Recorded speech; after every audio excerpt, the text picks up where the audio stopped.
Now, speaking of that transition, how easy or hard was that for you to do? That shit was like one of the hardest things in the world for me, man. You know what I'm saying? To be in the streets, making money, making that type of money, and then you just have to, at some point go cold turkey. So that means your phone's still ringing. Niggas still hitting you up like, hey, Gold, can you give me straight? I got such and such amount of money. So how the fuck you call yourself, man, one day you just say, you know what, I ain't selling dope no more. Although you may not sell dope no more, but all the people that do business with, they still selling dope. So now you get a phone call like, hey, Gold, what's up, man? I need two of them things, man. I got 60 bands. And you know damn well you can make a phone call and get them two things and go sell them to him and probably make you a cool 10, 15,000 real fast. So that's like one of the hardest things in the world to do, to lead the game along, you know what I'm saying? Like, just like a crack addict is addicted to crack, the dealer is addicted to making deals and making the money. So you know what I'm saying? It's like, how the fuck I'm just gonna go cold turkey in one day and niggas blowing my line up? I know I can make another 100,000 before, you know what I'm saying, a month out. But I just gotta forfeit all this money or do away, sacrifice all this bread that I know I could be making to starting on a whole new journey that doesn't promise any money. You see what I'm saying? Crossing over to the music world, it's always a great possibility that you may not make $1 out of this shit. You can invest. This the only industry for real that you can truly invest $1 million and probably don't even make a motherfucking $10,000 back out that shit. It's kind of like dumping your money in a black hole because you have to find the real people in position, the real executives to get the wanted results. Because you got so many middlemen, so many niggas, so many wolves with sheep clothing on. Oh yeah, bro, I can get your motherfucking song on the #1 goddamn chart. I can get your song on the Billboard if you pay me 20,000 and we gotta pay him 15,000. And before you know it, these niggas ain't even who they say they are. They just got pictures with motherfucking, Fireboys, for example. They got pictures with a Jay-Z or something. And they post it on their page and they be around, they be in these circles, but really these niggas be scam artists. You feel me? Scamming niggas out their money. So you can invest a ton of money in this shit and really don't see no real results.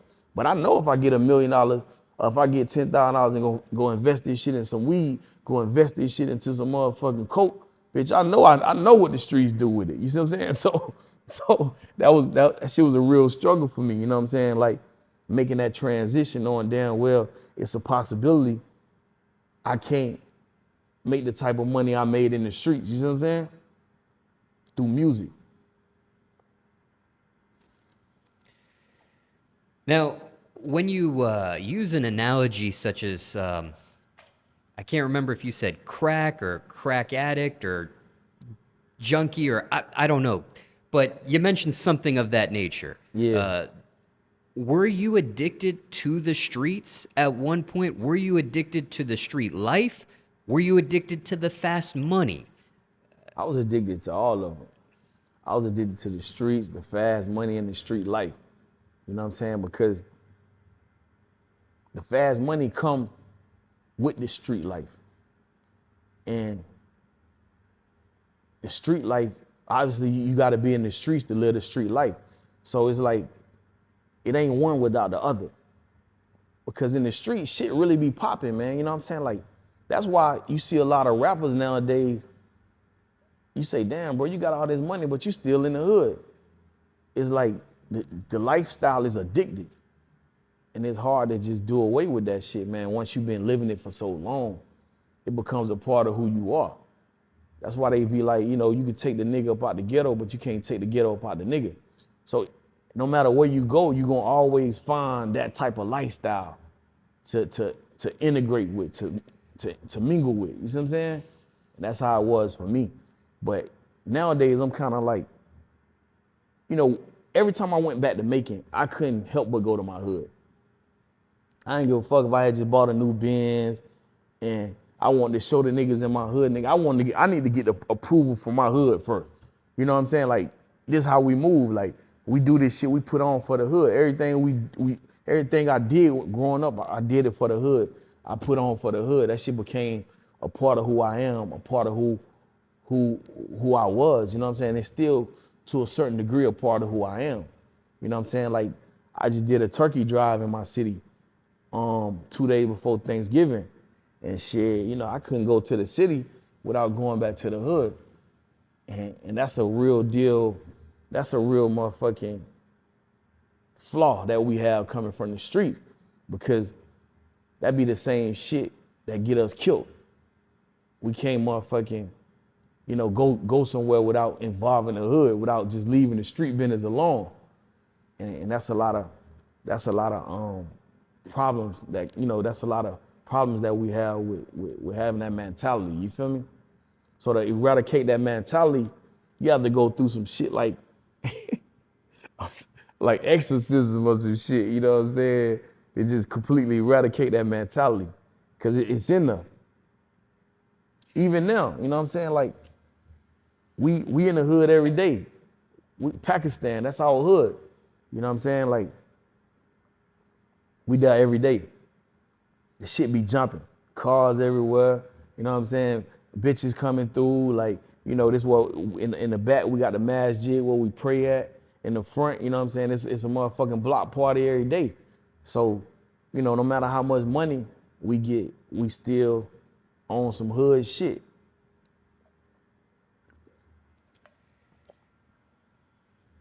Now, you mentioned the phrase cold turkey, and I brought up the phrase addiction because sometimes that goes hand in hand. When someone quits an addiction, one method is cold turkey. For others, it could be weaning off slowly over time, and there could be other methods aside from that. But because you mentioned the phrase cold turkey, for you, when you go cold turkey, were you one of one? Were you one for one doing that? Or was there a time when you did go cold turkey, but then you relapse, if we're going to use that phrase in the same analogy, and then you go back to what you were doing, and then you catch yourself and say, no, I got to go cold turkey again, for real, and then maybe you relapse again? Or did you really go cold turkey and never look back? I mean, cold turkey for me means cold turkey. You know, it's over with today. Like, if I was smoking weed, I say, you know what, man, it's my last day smoking weed. Fuck it, I throw the blunt out. I don't even smoke the whole blunt. I throw the blunt out the window, it's over with. I ain't smoking no more. You know what I'm saying? I ain't looking back. Now, for others, you know, they might try to go cold turkey, but a month later or 2 weeks down the road, they end up relapsing or backtracking. But for me, the times in my life that I went cold turkey, I ain't look back. So your first attempt transitioning from the streets to something legitimate like music, when you go cold turkey, your first attempt, you really did that. You didn't relapse. Nah, hell no. I relapsed on the street. I had to. My paper got low shit. I had to go get it the best way I knew how to get it. I was in the streets. You know what I'm saying? So I never went cold turkey on the streets. You know what I'm saying? It was a process for me. It was a real deal process, you know what I'm saying? If I sit here and tell you I went cold turkey on the street, I'd be telling a motherfucking lie. You know what I'm saying? Because that ain't how it went down for me. I caught myself, stopped doing this at one point. Shit, I went right back. You know, when my paper got low, shit, I had to go back. I invested into this, shit got fucked up, shit, only how I built this shit back up, I had to get me a motherfucking other, you know what I'm saying? I went back, you know what I'm saying? So after a while though, I had, you know, built up enough resources and enough confidence and knowledge to where I realized I didn't have to go back. You know, I set up a situation where legitimate income started coming in from different avenues. And so I didn't need the streets no more. You know what I'm saying? Maybe I wasn't making as much money that I used to make in the streets when I was trapping, but it was sufficient enough for me to live, sustain my lifestyle, and, you know, have a little extra money and be out of harm's way. You feel me? So I was able to make that transition in that order. Now, what do you say to those out there that are in a similar position, watching or listening to this interview? They're in the streets right now, but they don't want to be. I mean, What do you say to that person thinking about crossing the other side? They'd love to do it the cold turkey route. Of course, circumstances could be different for everybody, but generally speaking here, is there something you can say in regards to that? And if not, that's understandable as well. I think what I would say is that it ain't no such thing as that there's no other way. Like a nigga tell you, man, that's all I know. That's all I know. Nah, you know other shit. You know what I'm saying? That's just what you comfortable with. So the thing about it is that you can't get so comfortable doing wrong, because eventually you gonna have to suffer the consequences of that shit you doing. So don't get comfortable in the dope hole. Don't get comfortable trapping, because at some point that trapping shit gonna come to a halt. It gonna be over with. Then what you gonna do? So what you gotta do, you gotta learn other trades and skills. You know what I'm saying? You gotta learn how to motherfucking generate just as much money as you generating in the trap, or more money than you generating in the trap, by doing something else that's legitimate. So I would tell a motherfucker like this, man, you know what I'm saying, nigga, it's a million things you could be doing. Nigga, you just gotta get off your ass and look, do your research, and want to do better for yourself. You know what I'm saying? Nigga ain't gotta be trapping, nigga ain't gotta sell dope no more. I see niggas every day making way more money than I made in the drug game, doing a lot of legitimate shit. You see what I'm saying? Niggas flipping houses, niggas motherfucking promoting clubs, shows, niggas getting restaurants and clubs. These motherfuckers making millions of dollars. You see what I'm saying? Legitimate money. Only thing they gotta worry about is keeping a motherfucker from coming in their establishment with a gun, doing some stupid shit, or not filing their taxes properly. Otherwise, you know, that's the best type of money in the world, when you ain't gotta look over your shoulder. You ain't gotta worry about, it's the feds gonna come get me next month. Or damn, did I just serve this to a motherfucking federal agent? You know what I'm saying? Because I had a problem with that. Like, I used to go to sleep having motherfucking nightmares, man. Like, damn, I hope that brick I sold that nigga, man, I hope that nigga ain't the feds, or I hope that nigga ain't get knocked off, you know, last week or a year ago, and then tell nobody. But now he working for the feds, and this nigga motherfucking building the case up on me, trying to get me motherfucking set up to get his time knocked off. You know what I'm saying? So that's the shit a nigga have to look out for in the street game. These niggas be out here working. You don't even know. Niggas been and got knocked off with some motherfucking dope, and the feds let them right back out. You don't even know they didn't got hit. They come to you the next day, you know what I'm saying? Hey, Gold, man, I need 2 bricks. And here you go, you serve this nigga 2 bricks. You don't even know this nigga motherfucking federal informant now. He building the case up against you. At the end of the year, they come pick you up. Shit, you done sold this nigga motherfucking 32 bricks. Bitch, you got life, now you facing life in prison. You see what I'm saying? So who the fuck wanna live that type of life, have to look over their shoulder every day? You know what I'm saying? Can't sleep good at night because the feds might come get you and take every motherfucking thing you got.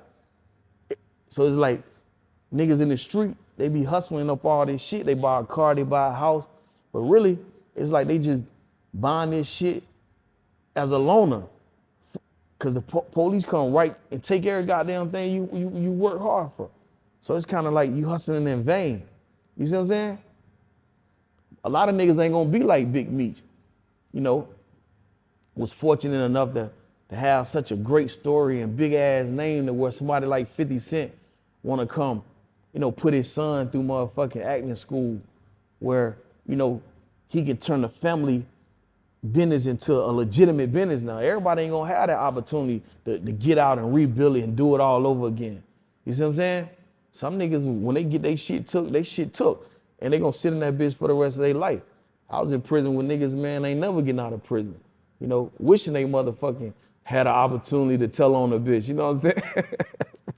Straight up.